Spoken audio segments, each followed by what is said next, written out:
What's going on, everybody? This is dkdynamite, and today we're going to be talking about the 7+ unlocks for completing episode 4 of Raids. Definitely stay tuned. But before we jump into that, be sure to hit that subscribe button down below, drop a like, and also let me know in the comments, how are you guys feeling about the launch of our mid-season 4 update, whether it's the content in multiplayer, Warzone, or even the Raids. I was honored to be amongst one of the first teams to beat this finale, and earlier this evening, I posted an ultimate guide for completing it over on Veteran to help you unlock the new animated camo known as the projectile one. Special thanks to both Dalek and even Lego for joining me on this crazy grind as of today. It was a ton of fun, and I appreciate all you guys out there for tuning into the live stream as well. Also, be sure to check out all the tweets going up over on Detonated's Twitter, expanding on all the coverage that you're seeing here on the channel. Plenty of live coverage for every single game mode, and of course, even more articles going up over at detonated.com. The link to Detonated is, of course, down below in this video's description. Also, as a quick reminder, from now until July 14th, this Friday, code Dynamite has been boosted to save you 15% off any order over at Apex Gaming PCs, whether it's a fully custom build or one of the pre-builds we put together for you, which are also fully customizable. You can finance your build for as little as $67 a month and have it shipped in under 48 hours. The link to Apex is also down below. I want to give a shout out again to Chad Michael Collins, the actor behind Alex in the Modern Warfare reboot, and even Cameron Williams, who is a game designer at Infinity Ward, specializing in co-op and even the raids, for showing some love over in today's live stream when we went ahead and beat it for the very first time.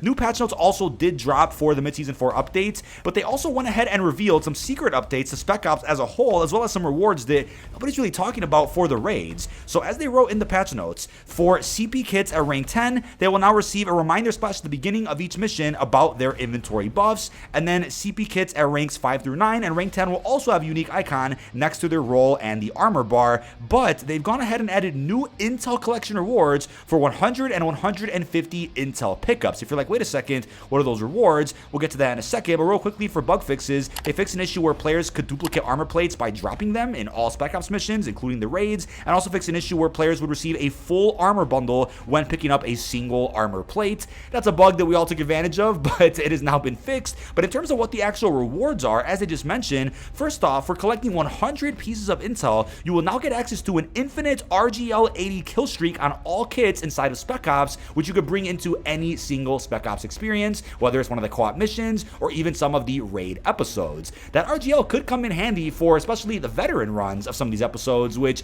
could be pretty crazy, especially when it comes to the tanky AI that is a bit more frustrating than the AI that you see in regular versions of these raids. Could also help a ton with the final lockdown in this finale, episode 4. So if you guys are one of those people that managed to collect all the intel inside of Spec Ops, that is paying off now. I think one of the main concerns with intel in any Call of Duty, whether it's a zombies mode, whether it's Spec Ops, whether it's any other faction of any Call of Duty, is the lack of endgame value for getting all the intel. For story nerds out there like myself, it's always great to pick up the intel to learn more about what's going on in the narrative, what is teasing for the future, but in terms of a gameplay side of things, some folks out there don't really enjoy going up to pieces of intel, collecting them, and they probably don't even read them at the menu anyway. So I think providing an incentive for having done all the intel inside of Spec Ops exclusively is a fantastic idea, and I hope we see more things like that in future Call of Duty titles, just to encourage more people to keep up with the story while also working towards a potential endgame reward such as this infinite RGL streak. I think if we all would have known that this infinite streak was going to be added with Season 4 Reloaded, we probably all would have gone ahead and grinded the intel out in Spec Ops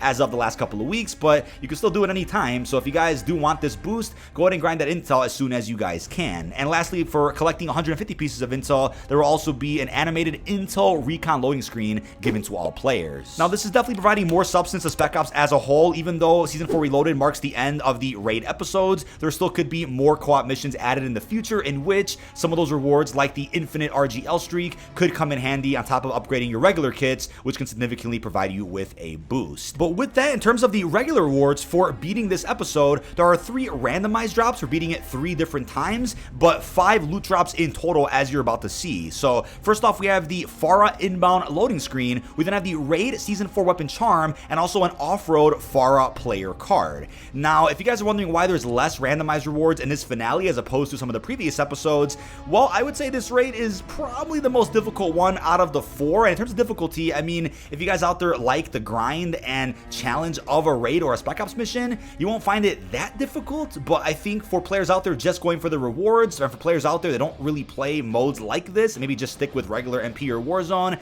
they might find this the most tedious raid out of all the episodes. So maybe they're like, hey, let's not add in too many randomized rewards since we know it might be a bit painful for some people to go ahead and beat the episode. Let's only offer a couple. Now, unfortunately, there is a weird bug going around that I actually experienced on PC. Not sure if it's platform specific specific or not, but I went ahead and beat the episode on both regular and veteran. Didn't receive any of the rewards whatsoever for having beat the episode, and on top of that, for beating it just one time on regular, you're supposed to get your hands on a free Fighting Spirit Farah skin, which is awesome, but I still don't see it in my menu. But it's weird because some of the rewards are checkmarked at my raid menu, which means that I should have them. So maybe in a future hotfix or a restart I end up doing in a couple days, the rewards just pop up at the menu. But I've heard reports that in previous seasons for the raid, people out there have seen the check marks at their raid menus and never received the rewards at all. So hopefully they get to the bottom of this at some point. I know somebody from Infinity Ward, Cameron Williams, was in my chat earlier and is probably going to pass that info up to some of his superiors so they can go ahead and get to the bottom of this in the next patch or whatnot, because yeah, we have full proof that we beat the episode but just didn't get the rewards for doing so.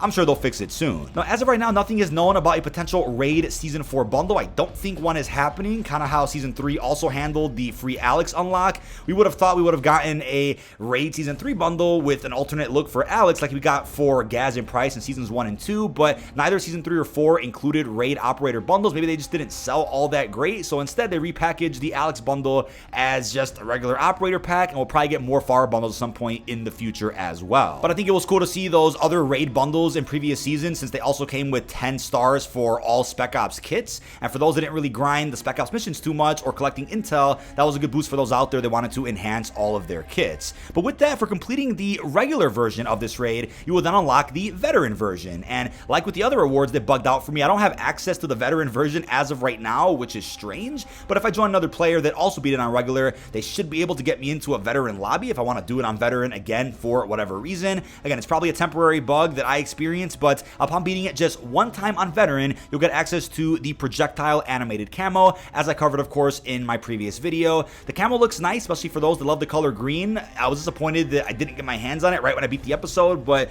luckily we had Dalek and Lego posting footage of the camo since the unlock worked for them, and I included that footage in my video, as you're also seeing right here inside of this one. But lastly, there's of course the classified Tarnished camo, which can only be unlocked via an Easter egg. You have to find a secret weapon inside of the episode, just like that secret M4 inside of episode 3. And upon picking up that M4 in episode 3, you got your hands on the Merc camo. It's not animated, but it's still a pretty rare camo behind a fairly tedious quest. And I'm assuming the quest is probably going to be just as difficult here for this finale, especially considering it's the last raid of MW2's cycle. But I guess the real question will be, is it easier to do the quest to unlock the Tarnished camo, or is it easier to beat the episode on veteran? Because as of right now, veteran definitely isn't for the faint of heart. Now, I am going to be hunting for this Tarnished camo unlock. I know as of right now, there is a small lead. People out there were tweeting at me earlier today. A combination of numbers was found via subtitles towards the beginning of the episode, but like I mentioned in previous raid videos, usually the way these quests work for some type of secret unlock is you get little hints or pieces of a puzzle towards the beginning and middle of the episode, and then right before the end of the episode, you'll be able to unlock whatever that special exclusive item is. So we likely have to pick up a combination of numbers and input them somewhere inside of this episode, but again, I'll be covering this in a separate video when it is solved. But if you guys are wondering if there was a super Easter egg unlock for having beaten all the raids and having collected all the rewards, there unfortunately isn't, and no evidence has popped up to suggest that there is any type of bonus unlock for Spec Ops as a whole. I know there were rumors last season about a potential Hadir operator bundle or a Hadir operator unlock for beating episode 4. There was even earlier rumors about some type of episode featuring Soap, Ghost, and even Alejandro. That would have been cool to see, right? Playing as a different crew, doing something completely separate, and then kind of converging with Task Force 141, or the rest of the squad that is, in episode 5, and kind of having everything tied together with the narrative that's also going on inside of DMZ and Warzone. Maybe there were plans for that, and a Hadir operator might have been tied to something to do with that other episode, but as of right now, we only know about this 4th and final raid,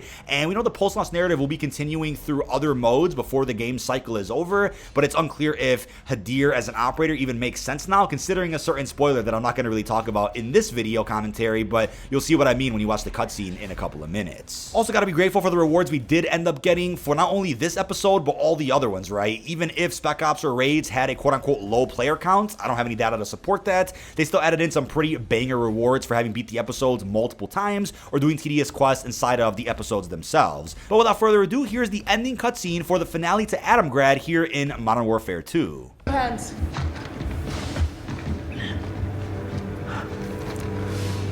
Farah, you have the warhead. Use it. No, Hadir. No one will use it. It will be disposed of safely. It won't stop. You have to fight them the way they fight us to win. If we do, we've already lost. Sister, together we can stop them like we did before.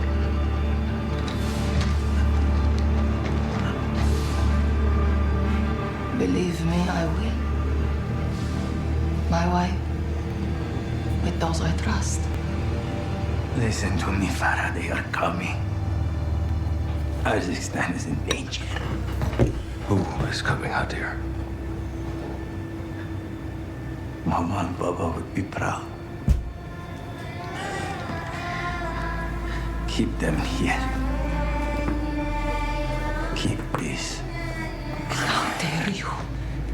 They have nothing to do with this. Farah, Adia, give us a name.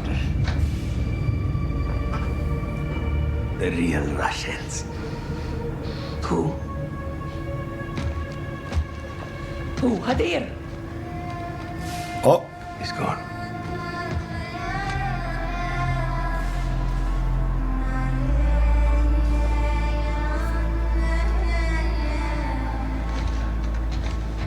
Let's go. Exfil's up top.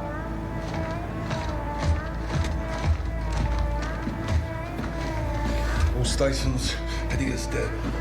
Warhead is secure. We're coming up. Makarov?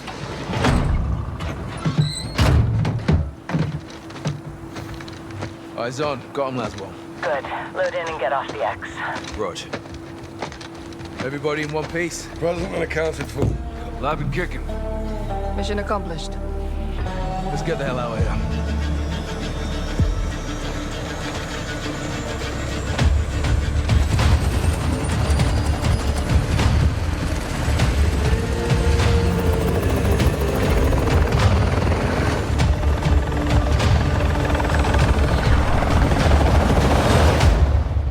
Now, the story implications are insane with this final cutscene, and I'm sure this ties perfectly into whatever narrative they also have planned for DMZ and Warzone for Seasons 5 and possibly even a Season 6, all of which could be tied into that post-launch cutscene we got teasing no Russian for the MW2 campaign, and that's probably setting up the next Call of Duty. Lots of things could be set up for COD 2023 in the next couple of weeks or so, but we'll talk more about the story implications in a separate video. Now, that is about it. This has been dkdynamite. Leave our thoughts down below in the comment section. What are your thoughts on all the rewards and unlocks for completing the finale to Adamgrad here inside of Season 4 Reloaded? What are your thoughts on that infinite RGL killstreak, the camos, and everything else we discussed? Really hope you've enjoyed, and peace out, everybody.